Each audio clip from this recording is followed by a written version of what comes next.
Okay, I clicked start stream and instantly different Let me do my cadence, little as you can clap. tell. Yeah. There it is. Is it working?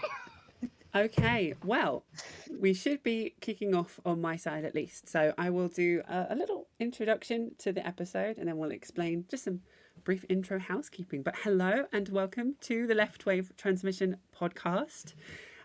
We are here in half of our numbers. We've got the wonderful Bridget Empire, Swolsome, and myself, Matriarch Type. We'll do intros in a second. Hopefully Soul Bunny is on her way. So just to let everyone know, we're kind of established enough to explain it. So we will hopefully at some point be streaming from everyone's individual platforms. We just started off on mine just to find our feet. And today Bridget Empire is going live on her channel as well. So if you are from her channel originally, feel free to watch from there. But it's going to be the same stream. We're all basically in the same call, live at the same time. And we'll hopefully be rolling it out to everyone else. And then eventually we'll be this one big, massive community and it'll all go smoothly and we'll have no technical problems. That's absolutely the future ahead. And I live in that sense of belief. So hello everyone, welcome to the podcast. Should we do a little mini introductions again? Yeah, should I go because I'm streaming this? I'm very nervous about this. My first time streaming anything on here. I just got it working. We're literally troubleshooting it now with Finn and Louise. So we just managed to get it to work. So that was good. Hi, I'm Bridget Empire. If you're watching this from other channels, then hi. I make YouTube videos about like left-wing politics and trans stuff, and sometimes just things I want to talk about. And sometimes I try to be funny, and sometimes it doesn't work, and sometimes it does, which is really a miracle, if anything else. Trying this thing for a while. I thought about trying some live stream stuff before, but I really don't know how to do that. Hopefully this will kick me in the ass to do it because I've been promising to do it for ages. So also if you're watching this, I'm looking at my stream chat. So if you want me to respond, I'm only going to look at my stream chat. So we can respond if Louise says, but we'll be fine otherwise. This is Left Wave Transmission. It's a podcast that we started doing a few weeks ago, and we talk about current events and sometimes internet things that are fun to talk about, because sometimes you need a break from everything awful that's happening all the time at all points. Okay, I'll stop talking now. Thank you. I will go ahead and jump in next. Hi, yes, hello, I'm Finn, aka Swolsome, he, him. I am also a left-wing queerdo on the internet who talks about things. I would also be live streaming from my location, but I live in a place that sea shanties are written about. So until I am no longer in this geographic location, it is a miracle that I am able to tune in and be here in the first place. But I am very excited to be part of my first official episode. It was exciting to be part of episode 0, but I am looking forward to being around even more. So yay, nice to see everybody. Nice to see you. I see the Weller man did come and brought you sugar and tea and rum. Sugar and tea and rum. I think. Yeah, always. I do not want for sugar and tea and rum, just reliable internet. Yeah, he keeps bringing the same 3 things. It's like, mate, I need some actual protein. He's like, no. You will be sugar crashing all day. Yeah. No one ever says this about the Weller man, but he's really got limited diet options. Yeah, some ARFID going on there for sure. How is audio chat? Are we all sounding okay? Levels okay? We should have also the beautiful Soul Bunny maybe dropping in a bit later as well. Let us know how audio is.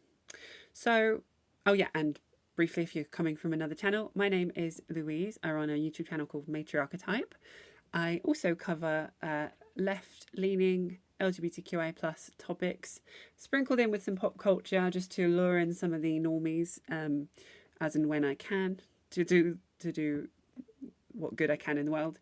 But yeah, so pretty much similar topics all around, really. So today we're going to talk. We've since episode 0, since the beginning, we've been dancing around a Graham Platner episode, and I don't know. So, this is going to be the fabled one. I'd love Soul Bunny to be here, but maybe if she joins halfway through, she can go when she jumps on. But It would be nice to have an American here. yeah. Well, I mean, Three. lest we dare talk about American politics, I actually have something to say about that specific thing. I might open with that, I Oh, guess. good. Well, I mean, I do think this is a very American phenomenon to be pro Platner in general, but we'll see. That'll come up. Should we do like an amnesty? Like, are we pro? Or I think this is the day. It's going to be much harder. But before we get into it, I did see one thing, and I'm going to name them because he's a lovely guy. I'd love to chat to him. But Carl Kolinsky was very much in the vanguard of pro Graham Platner, and the subject of a lot of discourse as well. So I will just say one thing before we actually get into the thing of it, because it's on the top of my brain, on my mind. But Platner calling out the Tabernacle for having an opinion on US politics, and Graham Platner specifically.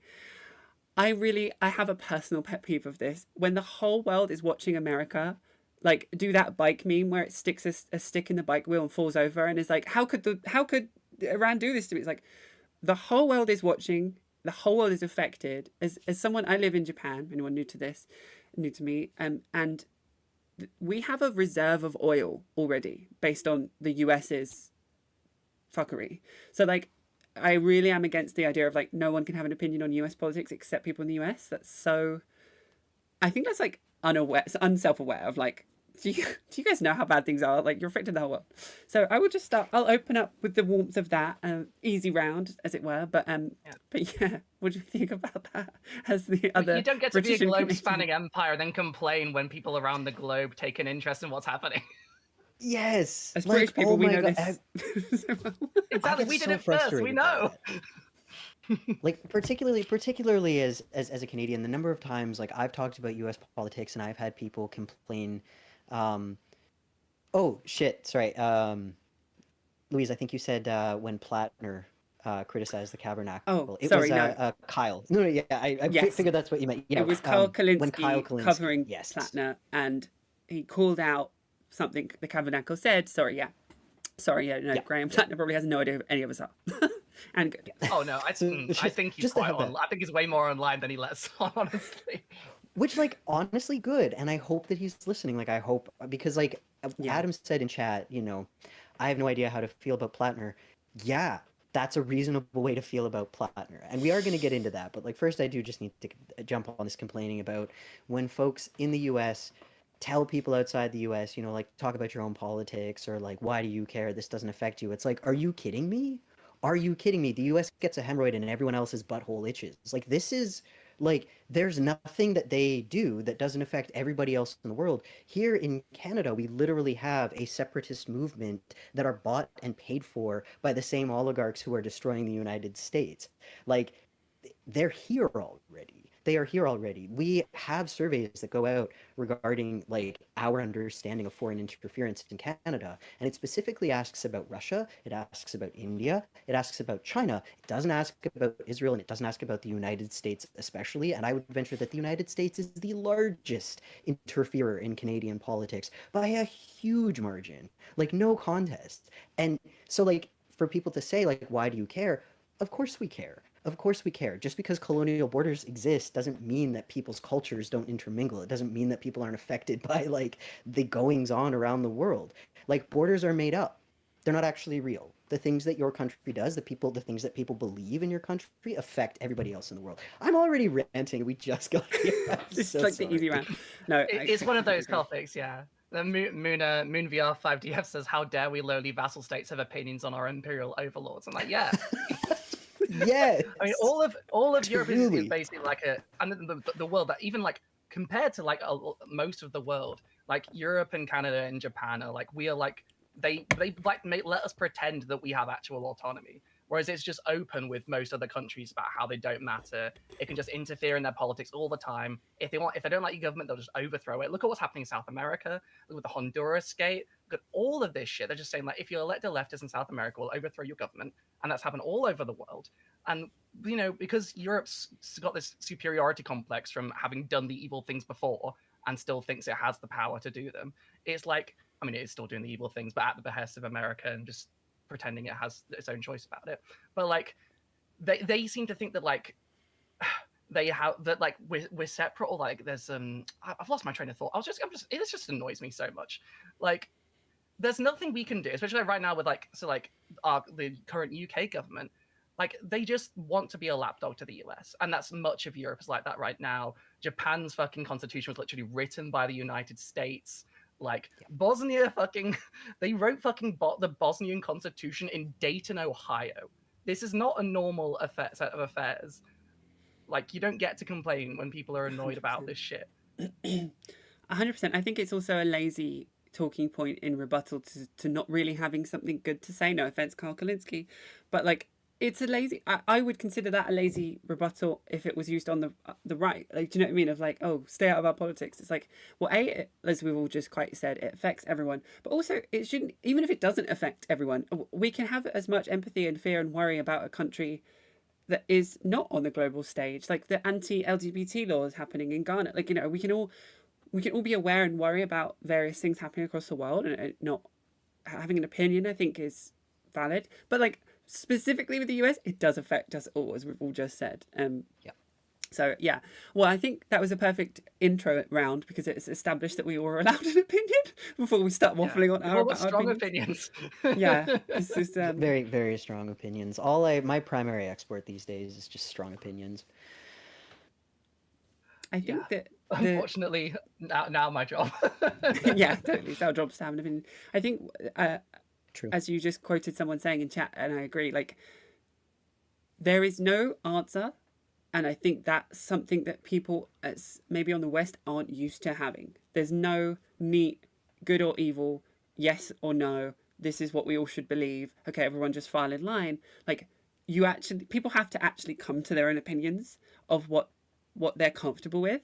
And I find that to be maybe something that the left has as a weakness compared to the right, where when the right needs to, it's so capable of just falling in line. If Daddy Trump says do this, you can pretend that you didn't say it last week, and suddenly now, yeah, we should invade Greenland, or suddenly now, yeah, I don't really care about the price of oil. Like, they are capable of just falling in line. And I think they do that from a peer pressure based element of, I will lose my community and my family if I don't fall in line. Obviously, that's horrific, and that's not the ideal thing. I think it's good that we have so much discourse and left in fighting, because that proves that we're all capable of such. So like, I think that's the way we should all be. But like, I think it also means that we have to not have like idols. Like, I found myself nearly falling in that trap with Hassan for a few months of like last year, of being like, well, if he agrees it, I'll agree with it, and then having to kind of be semi pulled out of that and be like, actually, let's think for ourselves, Louise, because not everyone is perfect, So with that, We're not immune to parasociality, unfortunately. Yeah. 100%, even where we are. I think it's also true that like this is a very, very, very, and I know that before we started recording, I was already getting into this a little bit. It's a very white leftist problem. It's a very, very white leftist problem. And it is specifically going back to that whole like, colonialism, it affects the world thing. I think that a lot of white leftists really need to work on, and it's going to sound so theoretical and so many people are going to roll their eyes about it, but like, how has your mind been colonized? How you think about things? How has that been colonized? Because for the right wing, it's the same problem of either or. It's the same problem of binary thinking. And so people need to believe that Graham Platner good or Graham Platner bad. And then any attempt to discuss the nuance, any attempt to get into the fact that, ultimately, like, yeah, he has like really overt left-wing politics on many issues, like Medicare for all, for example. That's awesome. That's great. He's very unapologetically a socialist. That's a democratic socialist. That's awesome. That's great. But also, he's a war criminal. Also, why that guy? Why this like gruff, blue collar coded, like former veteran? Well, I guess that's the definition of veteran white guy. Like, why this guy in particular? This all needs to be part of the conversation. And what's so frustrating is that it does get reduced into that either he's good or he's bad. And people aren't looking at why they feel the need to operate within that binary. They're not looking at the fact that like we're approaching this with those colonial frameworks. And part of the problem for white leftists, and part of, like what I've come to understand specifically from like BIPOC leftists that I've talked to about these issues and similar issues, is that they're not ready to ask those questions. They're not ready to look at how their own thinking impacts their visceral and emotional reactions to politicians like Platner. And that's where I think a lot of the issue surrounding him is coming from, is that too few people are okay with being like, I don't know how to feel. There's like really, there's a lot going on here. Yeah. They feel the need to be in the camp or out of the camp. I mean, as leftists, especially like as like Marxists, if you identify with that, you're supposed to be working on like material conditions and material reality, right? I mean, it's a lot of a lot of the left is we're bound by principles first and foremost. We're meant to be bound by like materialism, and it's like a whole different thing with the right, where it's based on like a reaction to things and like fear and conserving what they think is good and taking back what they think has gone too far is a very different thing to be there and be like, because if you come in with principles and especially come with like all the facts and you're looking at everything, you're not going to be able to come in and just and just like not have that conversation. And like criticism is important, and like self-criticism is really really important. And if we have this thing and we insist that people go blindly into this stuff, it's genuinely bizarre. Like I feel a lot of the people responding to people like being like acting like trying to ostracize people who rightfully are very skeptical of Platner for very obvious reasons because of every bad thing that he's done, and acting like there's some sort of wrecker is just it goes against the very thing you'll say you're trying to build. I think it's damaging. Yeah. Yeah, Yeah. I agree. It does feel like everyone has to be on a side. And I think the voices saying, hey, there are no sides, and also two things can be right at once, they're so often like poo-pooed as like not being well thought out enough. But like to give my like I think that's where I land. Like I think like Graham Platner as a person, no one knows him really, no one can trust him. He's also in a system of democracy that is so untrustworthy. You can say what you want, get elected, and do what you want after. There's no accountability held. And that to me is risky for anyone, let alone Yeah. someone that has a history of killing people, war crimes. I don't live in this illusion that because you're in the army that like doesn't change you in the same way. I think it changes probably more. Like I cannot people can be forgiven and move on and change, but that doesn't erase the past. We can move on past it. We can go past it. We can move forward, but it doesn't mean that never happened. And I don't think someone like him should ever be treated as someone that didn't do what he did. And Yeah. but my conclusion after coming to all of this, of like I also understand why he is, uh, with if we put perspective of Palestinian people, is a better option than a starch Zionist. I completely understand that too, and I understand that decision. Like those two things, like I say, can be true at once, but they affect each other. But what I take from it as someone outside of US politics, but as someone similar politics all around the world, is that like the fact that these are the only two options should be in people's mouths 365 days of the year. It shouldn't be when you have these two options in front of you, choose lesser evil or evil, and then forget about it and move on. Like I think like there should be much more aggravation for the fact that these are our options. These are the people in the US's options. Are you joking? Like this is a farce. Like and then no, like I say, no accountability. People like I think I saw Karl Kalinske say like, hey, if he gets in and he goes against his word, I'll say sorry. And it's like, he shouldn't be able to go against his word. He should be if you go on any policy and get elected and you go against that policy, you should lose your position. That's so common sense. B, an apology isn't going to mean F all to the people that affects. It's going to be far too late and so dangerous. And C, there's no kind of backtracking. It would have already happened. An apology doesn't mean shit. I mean, that's kind of similar to my point on B, but it's doubly important. I mean, they're so used to people having absolutely no accountability. Oh, sorry, I had to turn my gain up a little bit because someone said it was quiet. Does it sound better now? Is it louder now? Okay, cool. Yeah, people are so alert, like so used to not having any accountability that they like come into this stuff already conceding. Like they're not even prepared to like hold people's feet to the fire, and it's really fucking frustrating. Like I feel like these guys saw the John Fetterman thing and then thought, well, They and a lot of people talk about this with Platner for very obvious reasons, but like you have to be aware of that and you have to be ready for that conversation. And I feel like people are still coming in with such just, you know, they're coming in ready to be like throw all their weight behind this guy, like not critique him at all because they need to like lift him up to get him into the position. But so no, you should not be doing that. People rightly said that with like say Kamala Harris, and rightly they should have done. Be like, we need to critique her now because once she's in power, we can't do shit about it because there's no accountability system in U.S. politics. There's no recall of senators. There's no recall of House representatives. There's no recall of the president. There's no recall of anyone. And it's this is the one time you can do this. And I think trying to denigrate people who are doing that is just it's counterproductive. And people know it's counterproductive because they say it for other people. So why are you making exceptions for this one fucking guy who's like done much worse than most people you do this for? Like way fucking worse than most people you do this for. I'm gonna try and turn the gain up again. Just what I could not agree more, Bridget, and what you were saying, Louise, that there needs to be accountability. Getting back to that like need for decolonized frameworks, people on the left, particularly white people on the left, are so they don't question that structure of we have a hierarchy, we pick a hero, and then we all must serve them. Why do you feel the need to serve this man? Why do you feel the need to be so aggressively in his corner that you're not willing to engage in the accountability process at all? Because accountability means that you talk about the things that someone has done. It means that you engage with all of the dirty truths about them. If we want honest leaders, then we are responsible for making sure that we get honest leaders. We need to talk about the things that he's done. We need to talk about the fact that, yeah, he's a war criminal. We need to talk about like the racist stuff that he said online, the homophobic stuff that he said online, the fact that he had a freaking Totenkopf tattoo.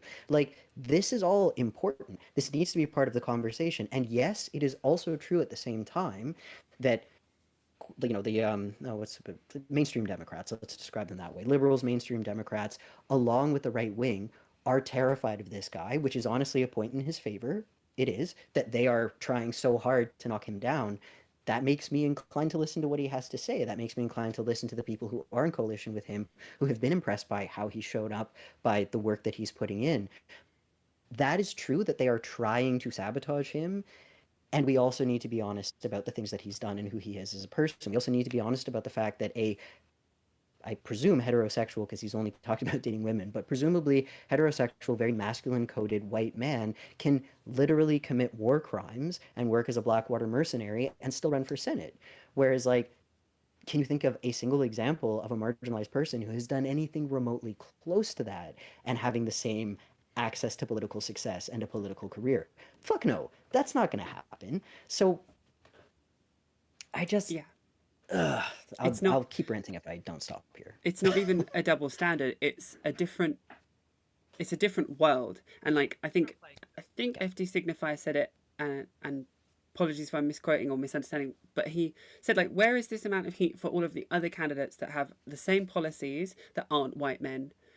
That I don't want to mispronounce names. I don't know names by heart, but the people that Hassan Piker, to his credit, he's running around doing the work and supporting all of their campaigns, or a lot of their campaigns. They are running on the same policies, but we don't have ride or die left, white men screaming that they should be, the heroes, like Finn just said, like and that I think there's still so much internalized American like centricity, or like America is the core of the world. Within that, white people are the core of the world, and Exceptionalism. yeah, is that what exceptionalism is? Yeah. Thank you. I've always wondered. Yeah.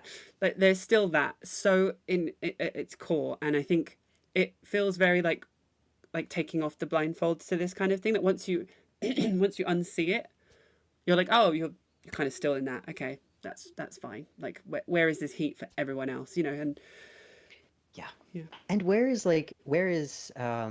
and so there's I want to bring it up just before I forget. There's a great piece that someone shared with me by Shea Stewart Boulay. Bully, I think it's Stewart Boulay. I think that's how you pronounce her last name. Apologies if I'm getting that wrong. But Black Girl in Maine Media.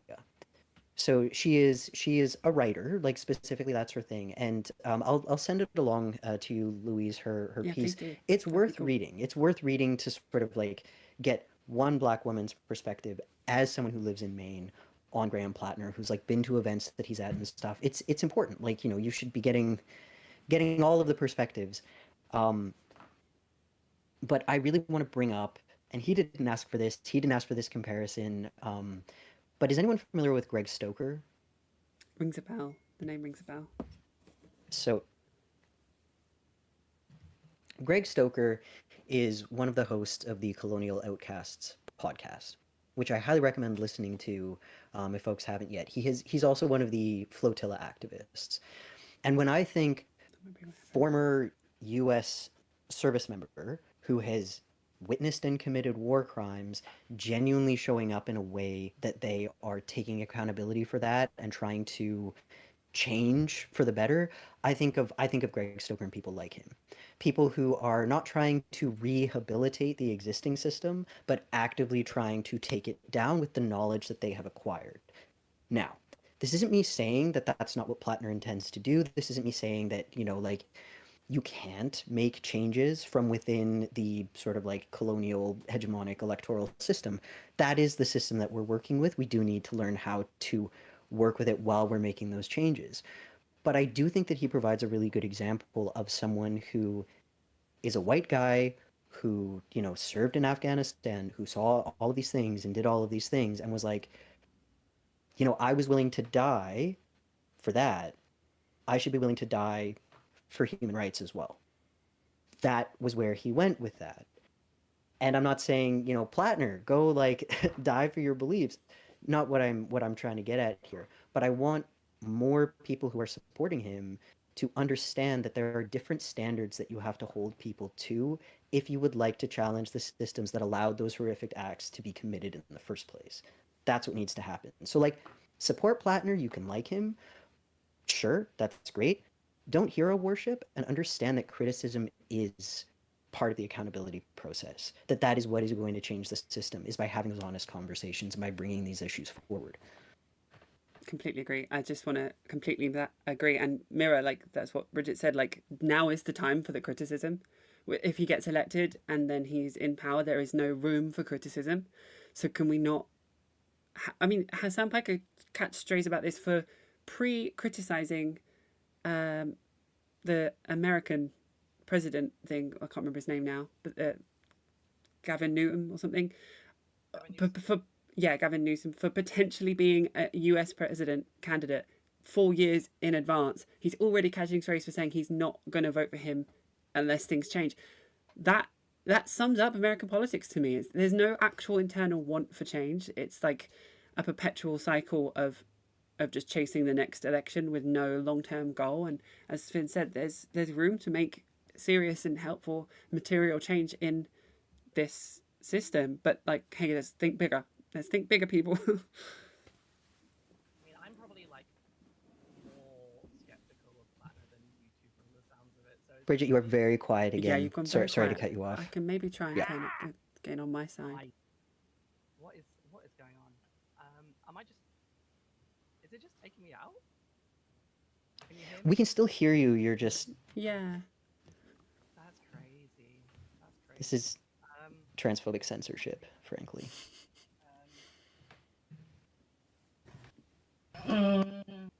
Oh, that sounded better.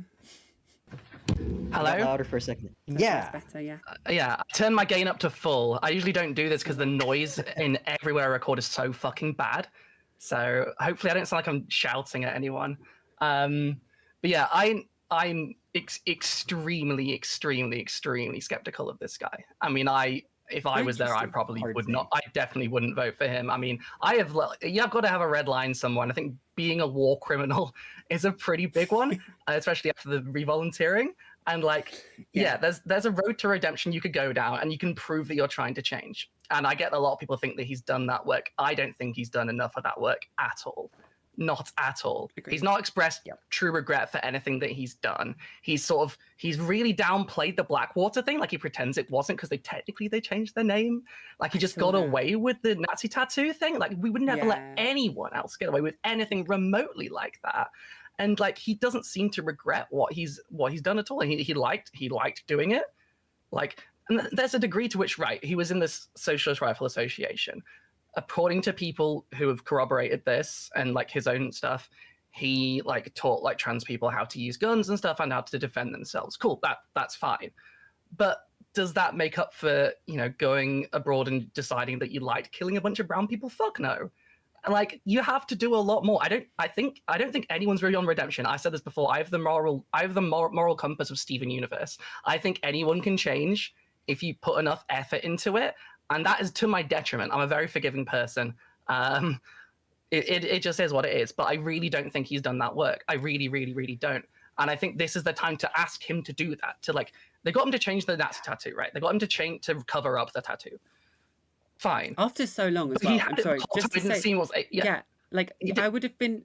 The idea that he didn't get that covered up and removed as soon as he was made aware of it was wild to me. But sorry to interject, but yeah, Right. carry on.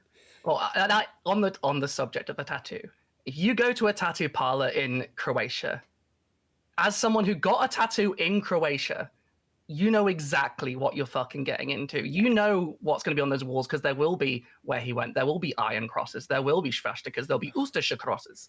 There will be lots of symbols like that because there are a lot of people in a lot of countries that do this, but Croatia has got a very strong far right component because of the history of how the country was rebuilt after the Yugoslav wars, where a lot of the nationalism was focused on the NDH or the independent state of Croatia, which was a Nazi puppet state, a state that the Nazis, when they went over to there to look at how they were doing the big word with an H that we shouldn't say would get demonetized, wrote back to the Nazis in Germany, said, these guys are fucking crazy. They love killing so much. Like there is a big far right current in this country. And there's far right community. Look in Britain, it's everywhere. It's fucking horrendous. But the symbols, there's a lot to be done with making people ashamed of those symbols. There's a lot to be done. You walked in, you know that. And he walked around with it for a long, long time. There is no way he didn't know what it meant. You know, he's talked before about being like a fan of World War II history, World War history. You will know if you're a fan of World War history what that symbol meant. You will know. There is no way you won't know. Symbol. I would also, Yes, I like that's also it.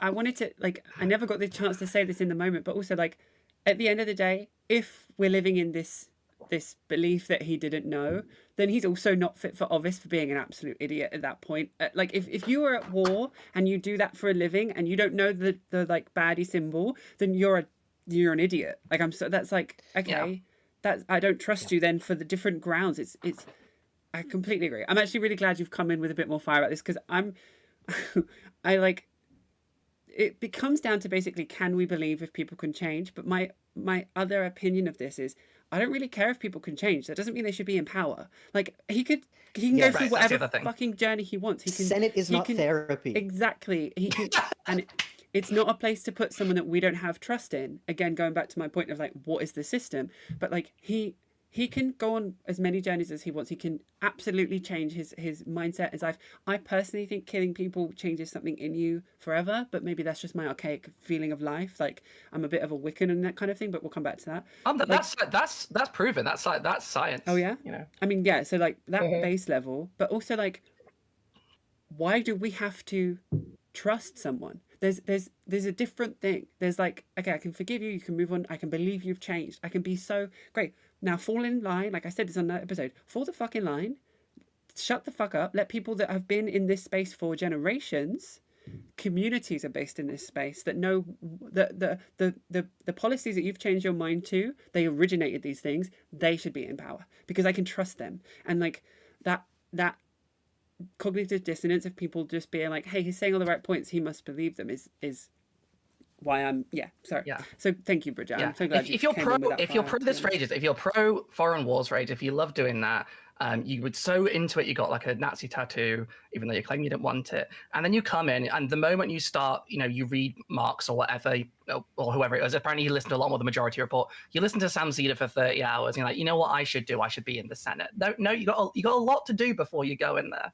You got a fucking lot to do. You got a lot of work to do. And it's that self-confidence to be able to say, hey, I've done a few listenings of some podcasts, I'm fit to do this now. Is that exceptionalism? Thank you, Finn, for teaching me these words. Is the exceptionalism that is still in his core, ergo proving that he hasn't learned everything yet?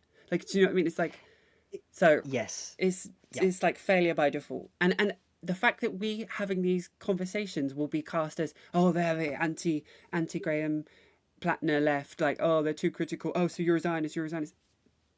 No, like, can we just take a step outside of this whole entire system and be like, maybe there is a reason that you have to pick between someone that is pro-Israel and Graham Platner that we don't trust if he knows what a Nazi tattoo is. Maybe they want that to be the case. Maybe that they want us infighting about it. Like, and I don't know. I keep saying that at the same point, but yeah. Someone in the chat just said, Lisa Gamer, I think, also said the cover-up tattoo gives white pagan nationalist vibes, and I thought I was going fucking crazy when I thought that. I got to see this. I don't know. If I check my phone? I will not say it.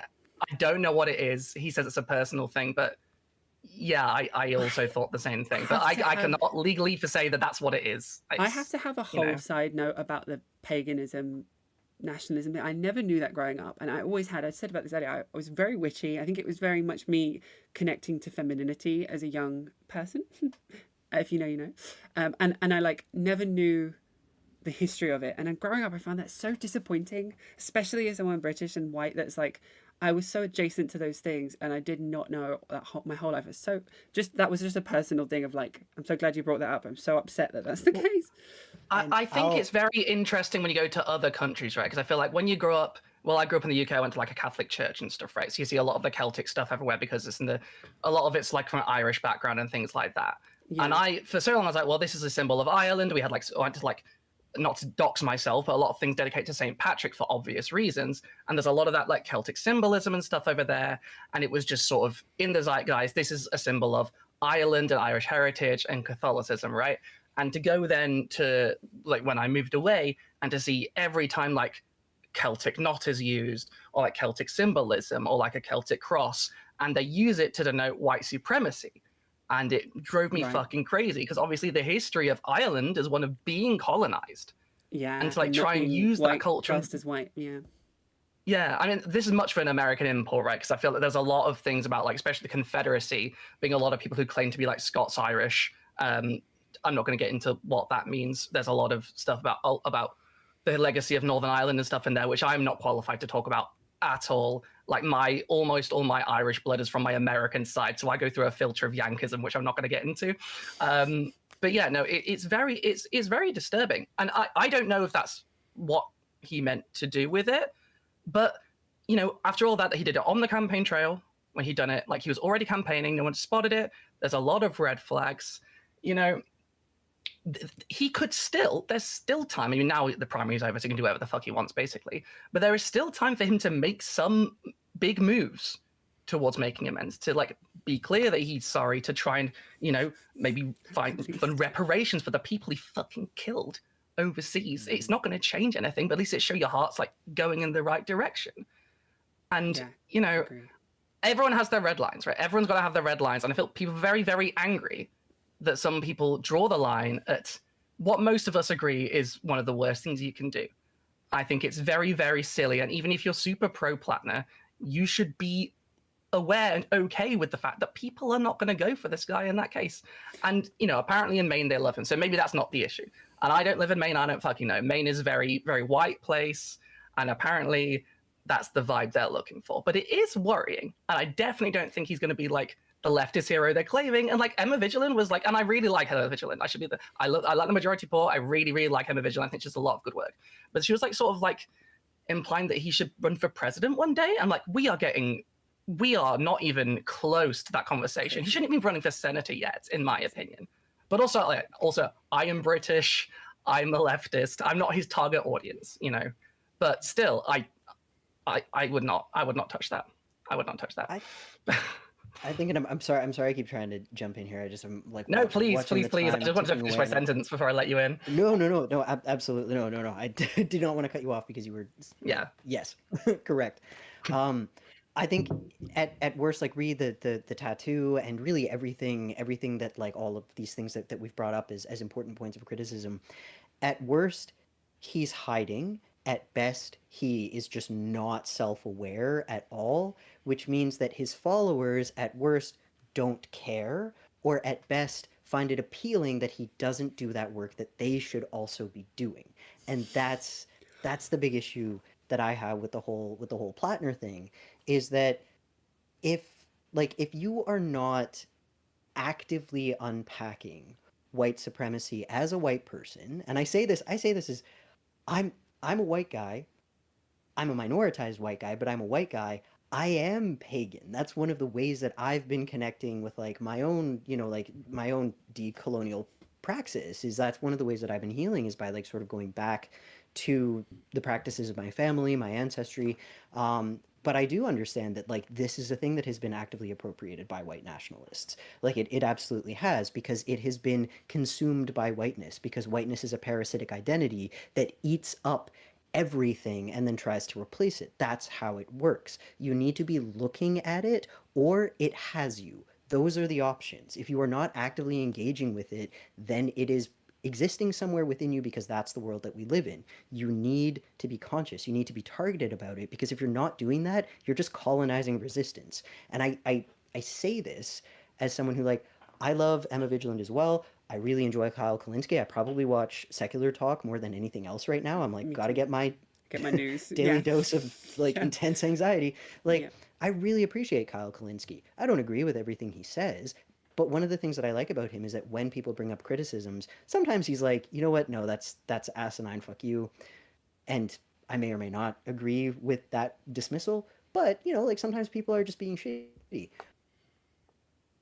But most of the time he engages. Most of the time he's like, yeah, no, like my bad. Like that I shouldn't have said that, or I should have learned more. And he owns his mistakes. We need to see more of that, and we need to challenge all of the things that make us so defensive in the first place. Um, and if I promise I'm almost done ranting here, but when I say that if you're not doing this work, you are colonizing resistance, I feel like there are going to be people who hear that and get really, really defensive or really mad at me, or just like roll their eyes and think like, oh, this like woke social justice warrior nonsense, blah, blah, blah. Why do you feel that way? Like, where that feeling right there, that defensiveness, what is that about? Where is that in particular coming from? Especially when you hear the word colonizer, when you hear the word colonizing, why does that get your back up? Because to me, it looks very, very similar to all of the right wing racists who get so upset about being called racist, but not upset when they're actually doing fucking racism. It's the Okay. same thing. It's just you have the more progressive brand of it. I completely agree. And when you said, like, at the very least, with all of the information we have, why are we all not as a community able to discuss the criticisms of him at least without backlash to having a criticism of him? Because if him and his current state is not worthy of those criticisms and this discourse, then who the hell is? And like I couldn't agree more. Like if this isn't like Bridget's saying, if we don't have red flags now, then what else are we gonna let slip through the cracks? Like this is definitely the time for criticism. And honestly, like I have lost a little bit of respect for the hardcore, like it is Graham or no one kind of side of the left. It's that's like you said, it's been a bit eye opening. It's been like, oh, I thought you were at a certain place with your, you know, taking away that colonizer mindset. Like, okay, so you're not quite where I thought you were. Interesting. Okay, I'm gonna Yeah. compartmentalize you in a box of like, oh, you're still okay, cool. They're good to know. I'll just Yeah. keep that in my You mind. Like, also still shouldn't be running for Senate. and yeah, Yeah. Like, yeah, if the bar is running for Senate, you're not there yet. you're Is not kind gonna. of Yeah. yeah, Yeah, yeah, I would yeah. say that about many Yeah. people. I think I found the tattoo, by the way. I don't know if I'm allowed to show it on my phone on camera. I guess I am. Oh, But the new one. I don't think yeah, it's a hate symbol. Well, no, it sort of resembles some Celtic mythology, which could be normal, but just also yeah, just for the there's sake of implications. thingy. I'm scared to show my phone, but like that's Yeah. I don't know if It's you a can hound see. with It's like a Celtic hound knot with some work. Celtic things. really interesting point though. Next to it, there's the symbol for love in Japanese, which Mm, koi it means.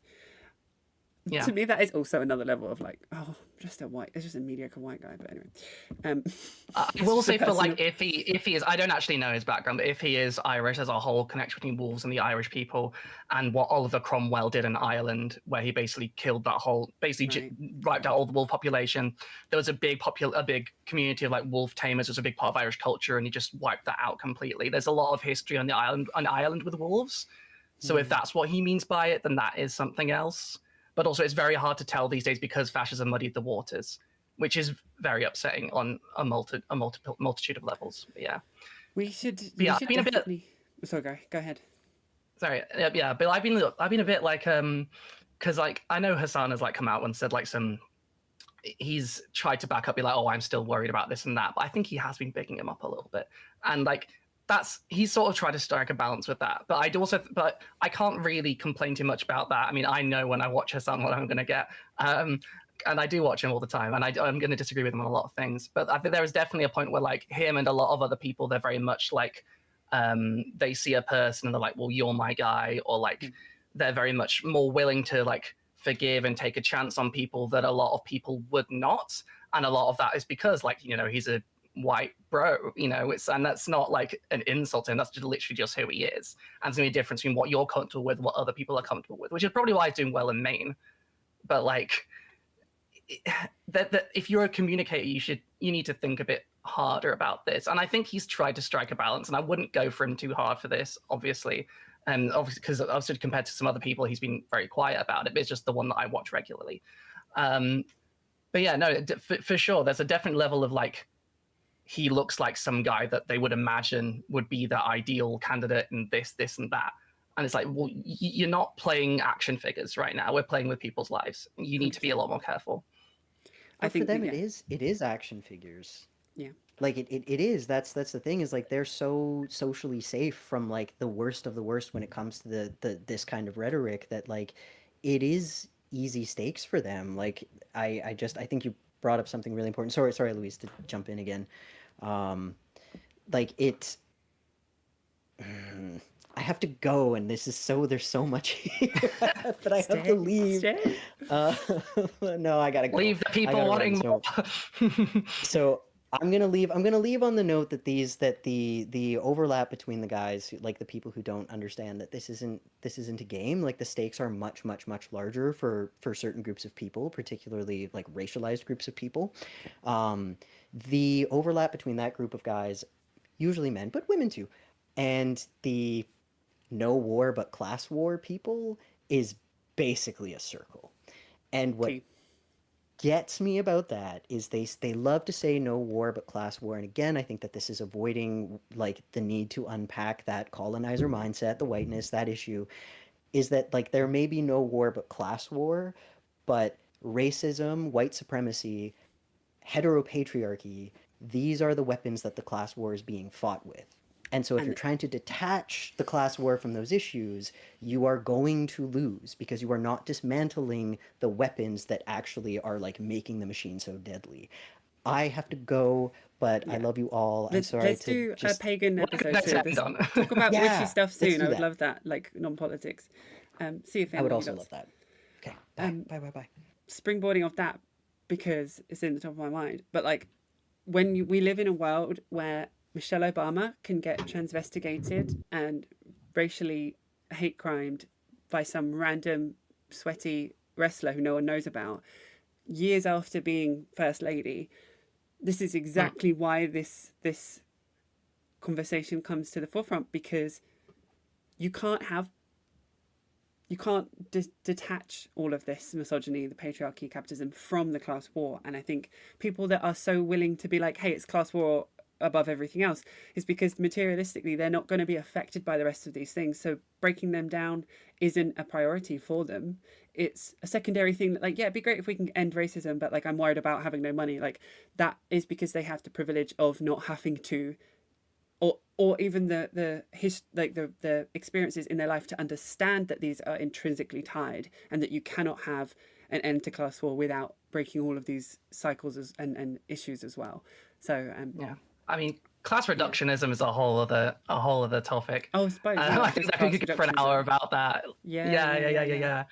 Intersectionality. I guess yeah, they are all connected. They're connected struggles. You can't really solve one without the other. You're made an underclass with this, and there's a lot of, and what I try to stress a lot in my work, I don't know how successful I am, is like, what a lot of, because I feel like a lot of discourse in the UK specifically, but also in other places too, is sort of this idea of like, we need to solve the problems of the white working class. It's the white working class that are down, the white working class this, the white working class that, because it's very easy to divide people if you like, well, the white working class, that's what matters. And the implication is that like white people are the only working class ones. But we know, well, especially like in the UK, most brown people and most black people and are in the working class as well. Like they're working, the black working class is always the majority of people, but especially the majority of like ethnic minorities in this country and in other countries too. Like there is no separation from that. You can't solve the problems of the white working class without also answering the problems of the working class and other communities.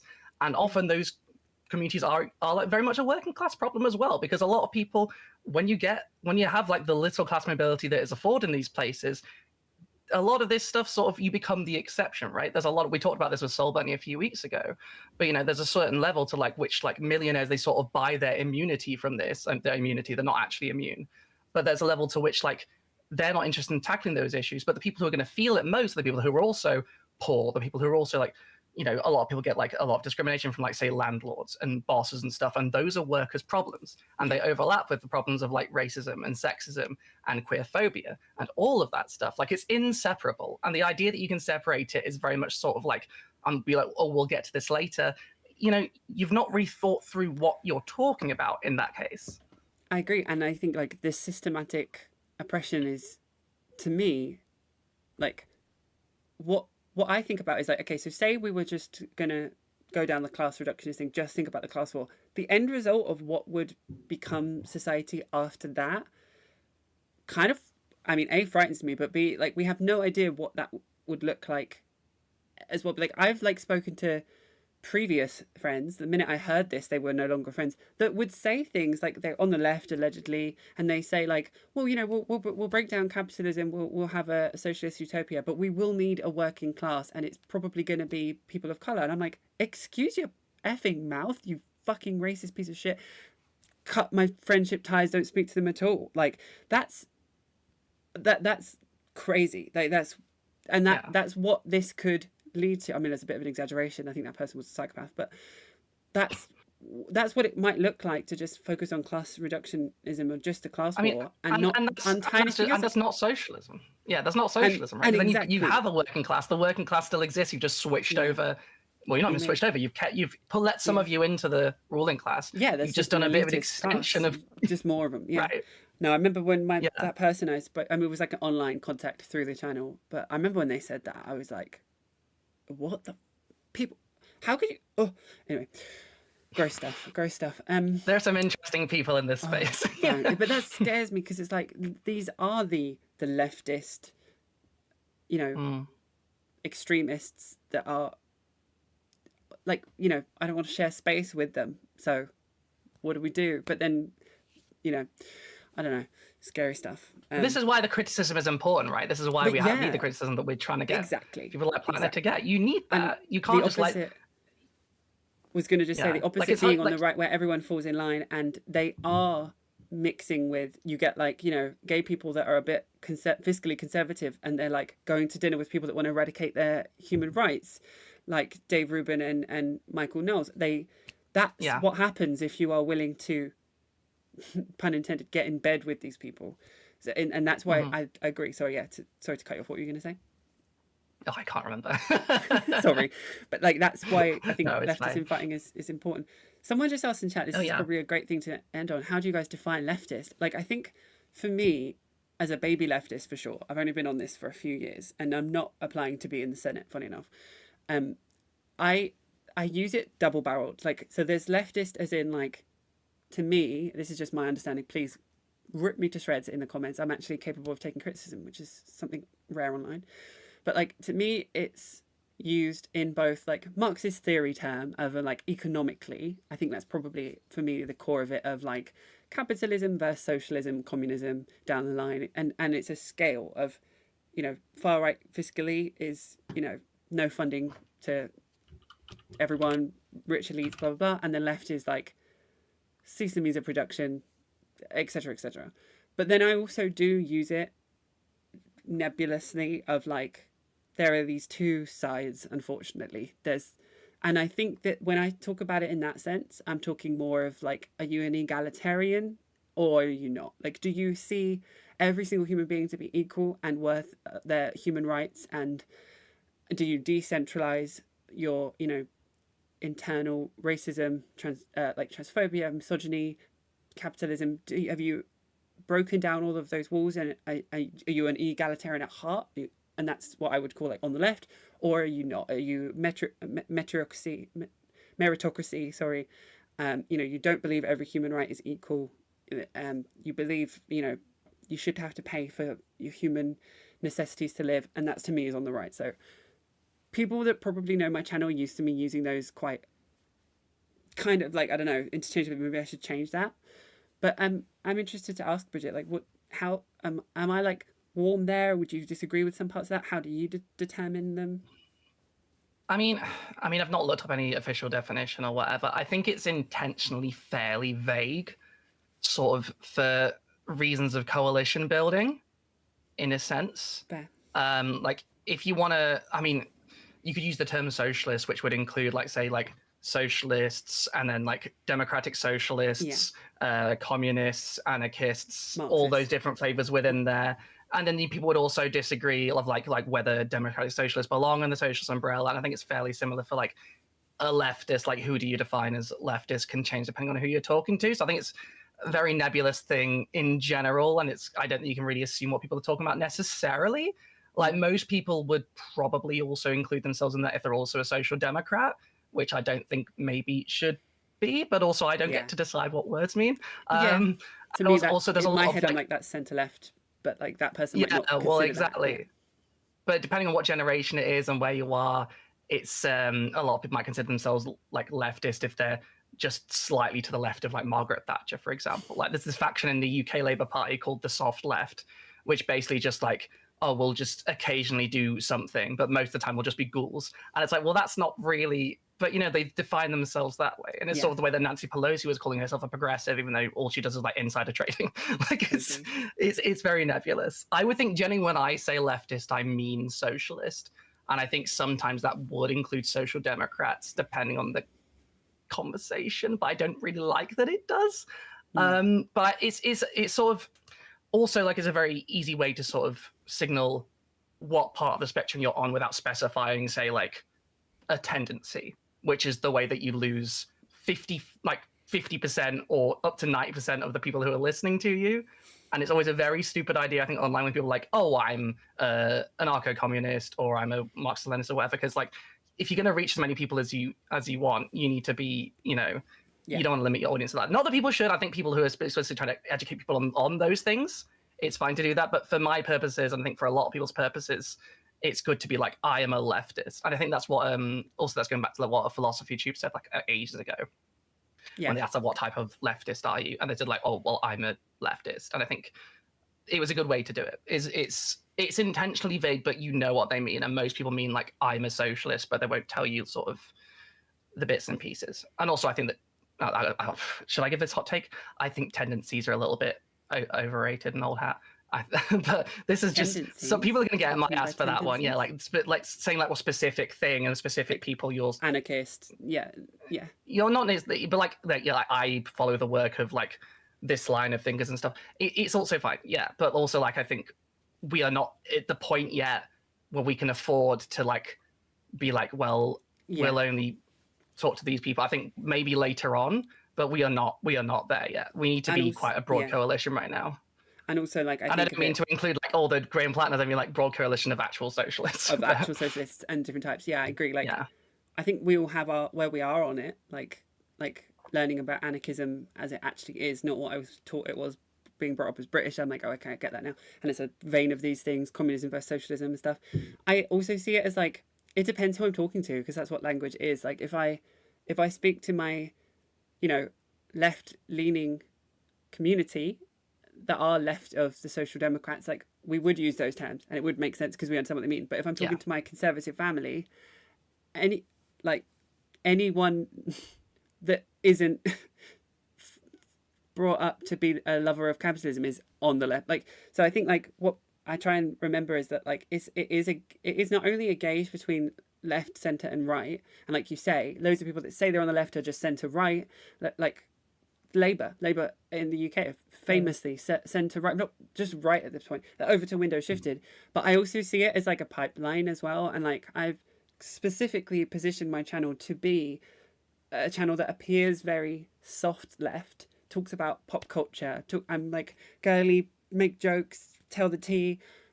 And then I will back it up with like, okay, and if you want to learn more about anarchism, here's Andrewism. If you want to learn more about what actually the difference between socialism and communism, here's Hakim, or check out the Deprogram podcast. Like, and so I think like sometimes it, like you say, it's intentional to be vague because it's that meme of like, you know, going to just having too much detail about something, and then you lose people don't want to people don't connect to. I think especially like, it depends what audience you're going for. I think you're educating on tendencies is very good to cover where you're coming from. I think like generally like we're both trying to reach like a fairly broad audience and bring them to the left. I think there's a real advantage in going in with that. Sometimes I do show my hand, like I think in the last video I did quote Marx and also probably Lenin as well, which is probably way more than I should do. But I do get tempted sometimes, and I do throw a little bit in there. But we probably think we're being really like covered up and over. We're like everyone watches and knows the second we start. I literally did the whole thing from 18th Mayor of Louis Bonaparte. That was not subtle. I think the Lenin quote at the end was a little bit more subtle, but if you know the quote, then you know it's Lenin. But also like it doesn't necessarily matter. Like the left we are so far from getting near power that there's no point fighting over that right now, and a lot of people will disagree. That's fine. You don't have to agree with me. You shouldn't agree with me on everything. Sometimes I get things wrong. I'm dumb. I got a PhD in dinosaurs. I'm not talking about dinosaurs because for reasons, and also when I do science videos, don't get that many views. What were we talking about again? Leftism? Yeah, leftism means you're on the left. It's a bit of a I think it moves to the Overton window as well. I was going to say, I think it moves to the Overton window. So I think we should move past those terms. Like, I think like when I describe it as like one side and the other, I don't think that's a good thing. Like, because I think that is how actually we are divided between like people, elitists in power that are in a completely different world to us and not. But yeah, for now is the language we have. I'm going to actually think I'm going to have to wrap up soon. Are you okay for time? Is it late where you are? It is 10 minutes to 1 a.m. So if I can work out how to end the stream. Well, I was going to say, I will end the stream. Yeah, we might have some end side technical issues. I was going to say, are you working on anything at the moment? I always like to ask that. I forgot to ask Finn before he jumped off. What's in the pipeline for your channel? Yeah, so I put out that RuPaul video a few days ago, so that's done. And the boys one. Thank you. Yeah.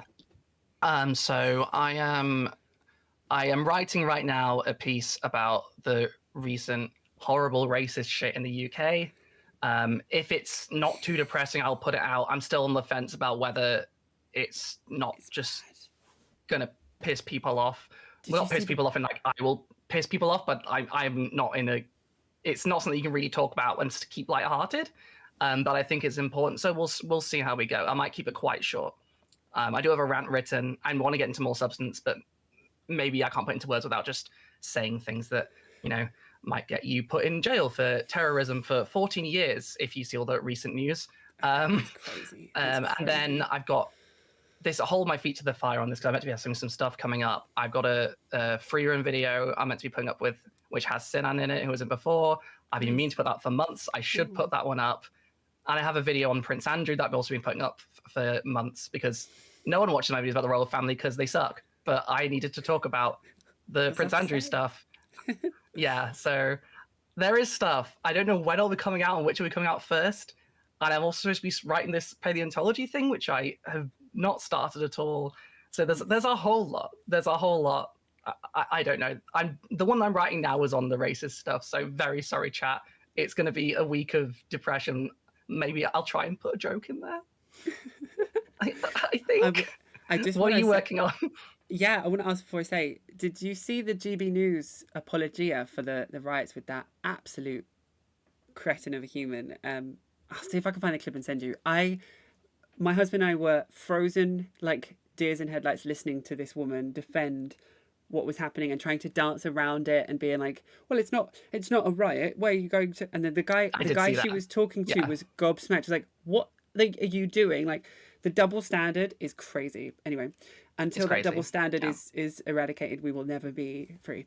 But Yeah, yeah, and I I am. think contrasting that with the Palestine Action decision as well, seeing like, well, Yes. these guys going to jail for terrorism, 14 years for Yeah, trying to stop a for a genocide, sign. and then Yeah, these people no, like holding up a sign, and they could also go to jail for 14 years. fascism is But here. these guys are Fascism is literally here. burning people's houses down and hunting for brown people in the street. That's fine. That's not terrorism. That's That's not. normal. Don't It's like, call it a okay, riot. Okay. Yeah. That's an insulting word. F you. Yeah. No. 100%. Um. I'm. I need to lose. I'm like irate about it.